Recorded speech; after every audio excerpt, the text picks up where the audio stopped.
Dea. Bismillahirrahmanirrahim. Assalamualaikum warahmatullahi wabarakatuh. Waalaikumsalam warahmatullahi wabarakatuh.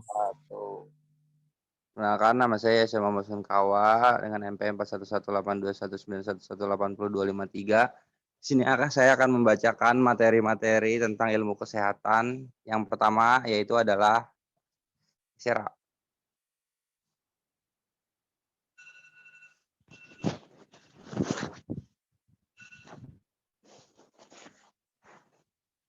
Kontrasepsi pada atlet wanita. Kontrasepsi untuk atlet sekitar 2/3 wanita Amerika umur antara 15 sampai 44 tahun menggunakan kontrasepsi karbon 1992. Beberapa bentuk kontrasepsi mencegah sperma mencapai sel telur, misalnya vasektomi, ligasi tuba uterin, diafragma vagina, spermicidal, dan kondom. Menggunakan kondom secara signifikan mengurangi penularan penyakit kelamin, misalnya AIDS, sifilis, gonorrhea, chlamydia, dan herpes. Data dari Amerika Utara menunjukkan bahwa atlet wanita lebih banyak menggunakan metode kontrasepsi barrier, tetapi lebih sedikit menggunakan metode kontrasepsi tablet dan daripada populasi umumnya. Jared dan Spelly 1983. Metode kontrasepsi barrier dengan kondom dan diafragma mempunyai keuntungan untuk tidak mempengaruhi siklus hormonal yang normal dan lebih reliable bila digunakan bersama dengan spermicidal jelly. Intrauteria device IUD dapat meningkatkan perdarahan dan hendaknya tidak dipergunakan pada wanita nulliparitas karena resiko terjadinya infeksi. Kedua itu kontrasepsi oral. Supresi poros reproduksi adalah reversibel dan kadar estrogen cukup untuk menjamin kesehatan tulang sekaligus sebagai kontrasepsi. Menghindari pemakaian tablet kontrasepsi oral mungkin disebabkan oleh rasa takut terhadap efek samping serta keinginannya untuk menghindari kontrasepsi yang tidak biasa. Tablet kontrasepsi oral meningkatkan risiko penyakit jantung pada atlet wanita yang lebih tua, gemuk, dan hipertensi dan merokok. Dan bisa juga berbeda dalam keadaan yang kurang aktif. Penting bagi atlet untuk memahami bahwa oligomenorrhoea dan omenorrhoea tidak selalu menyebabkan infertilitas, dan bila kehamilan memang tidak dikehendaki maka selalu diperlukan pemakaian kontrasepsi yang teratur.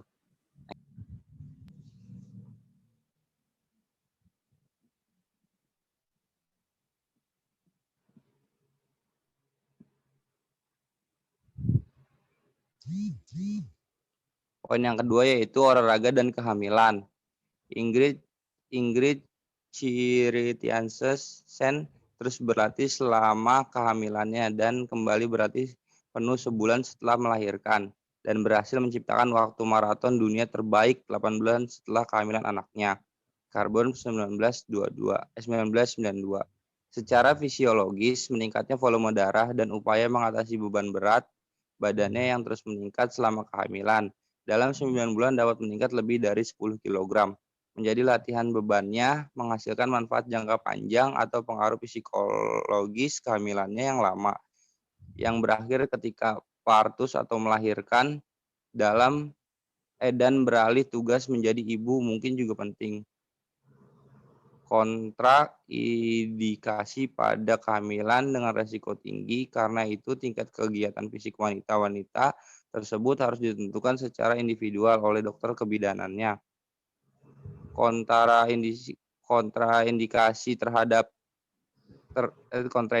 termaksud adalah sebagai berikut. Yang pertama, preeklampsia ganda tosaemia atau keracunan darah pada kehamilan. Yang kedua, kehamilan ganda. Yang ketiga, hambatan pertumbuhan intrauterin. Yang keempat, pendarahan atau partus prematur. Yang kelima, abortus habitualis. Next.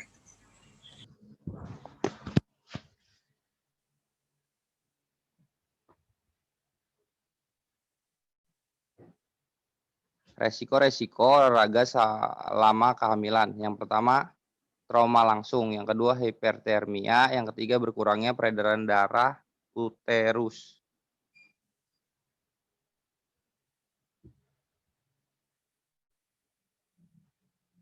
Pengaruh kehamilan terhadap olahraga. Saat ini telah diketahui bahwa beberapa wanita hamil mampu mewujudkan hasil pelatihannya. Training efek yaitu menurunnya frekuensi denyut nadi latihan dan meningkatkan isi kuncup jantung.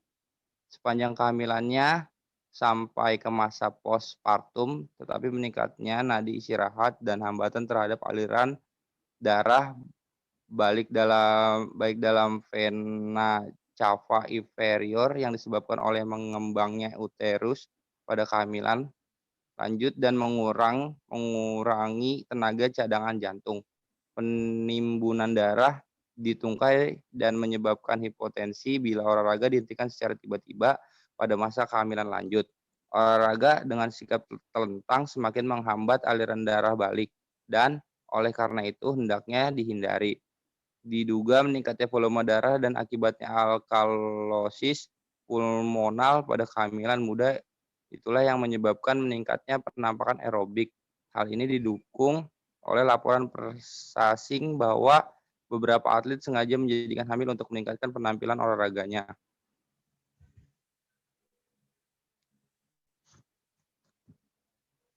Petunjuk umum perawatan atlet hamil. Berikut ini perawatan medis yang tepat bagi wanita yang berolahraga selama kehamilan. Dokter yang hendak merawatnya yang pertama ini meyakinkan bahwa kehamilannya bukan berisiko tinggi dari atlet, tidak mempunyai riwayat obstetrik yang kurang baik. Yang kedua, tentukan tingkat kebugarannya, prakehamilan dan tingkat keterampilannya. Terangkan bahwa hal ini hendaknya tidak dilampaui selama kehamilan. Yang ketiga, yakinkan bahwa atlet yang hamil itu selalu memeriksa diri secara teratur selama masa kehamilannya, khususnya meningkatkan berat badan harus dimonitor. Demikian juga pemeriksaan terhadap besar fetus dan pergerakan apakah sesuai dengan tingkat kehamilannya. Next, Ra.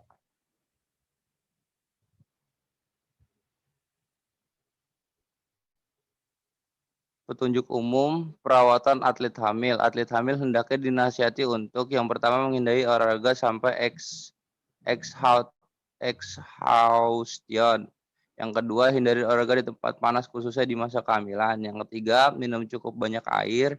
Yang keempat, mulailah dan akhirilah olahraga secara berangsur yaitu melalui pemanasan dan pendinginan. Yang kelima, waspadai tanda-tanda untuk menghentikan olahraga misalkan nyeri atau pendarahan. Yang keenam, bersiaplah untuk mengurai intensitas olahraga sedikitnya selama kehamilan semester 3.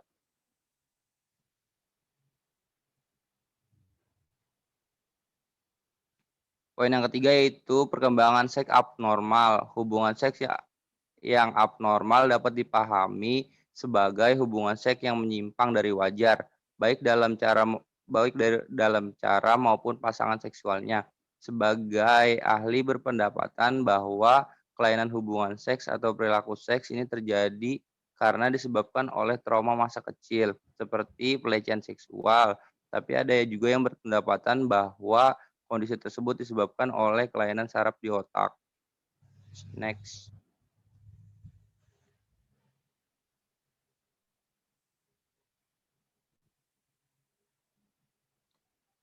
Berikut perilaku-perilaku yang dianggap kelainan seksual. Yang pertama, sadisme. Seseorang mendapatkan kepuasan seks setelah lebih dahulu menyakiti pasangan seksnya secara fisik maupun psikologis. Yang kedua, masikisme adalah mendapatkan kepuasan seks setelah disakiti lebih dahulu dalam bentuk fisik maupun psikologis. Yang ketiga, ekshibionisme adalah mendapatkan kepuasan seks setelah memperlihatkan alat kelamin pada orang asing. Yang keempat, Triolisme atau troilisme adalah mendapatkan kepuasan seks setelah menonton orang lain melakukan aktivitas seks juga. Yang keempat, seksualorisme adalah mendapatkan kepuasan seksual setelah melakukan aplikasi alat kelamin pada lidah dan mulut pasangan.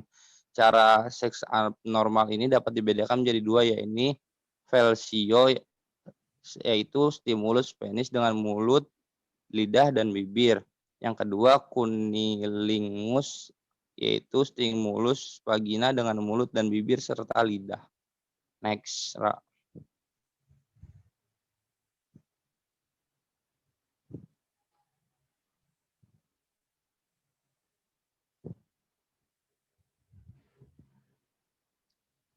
Selanjutnya itu homoseksual adalah kepuasan seks terjadi apabila berhubungan dengan pasangan berjenis kelamin sama. Yang selanjutnya pedofilia adalah pelaku memiliki fantasi, ketertarikan, bahkan melibatkan aktivitas seksual dengan anak di bawah umur 13 tahun. Perilaku tersebut antara lain memaksa anak menonton si pelaku yang sedang masturbasi, memegang kelamin anak, sampai melakukan hubungan seksual dengan si anak. Selanjutnya ada sadomasokis, adalah pelaku mendapat kepuasan seksual dari rasa sakit akibat kekerasan verbal atau nonverbal yang sengaja disebabkan oleh diri sendiri atau disebabkan oleh pasangan. Dan selanjutnya transvestitisme adalah pelaku adalah pria heteroseksual yang mendapat kepuasan seksual dengan berdansa sebagai wanita. Dandanan tersebut bisa cukup hanya mengenakan pakaian wanita, bisa juga berdandan dengan make up hingga menata rambut.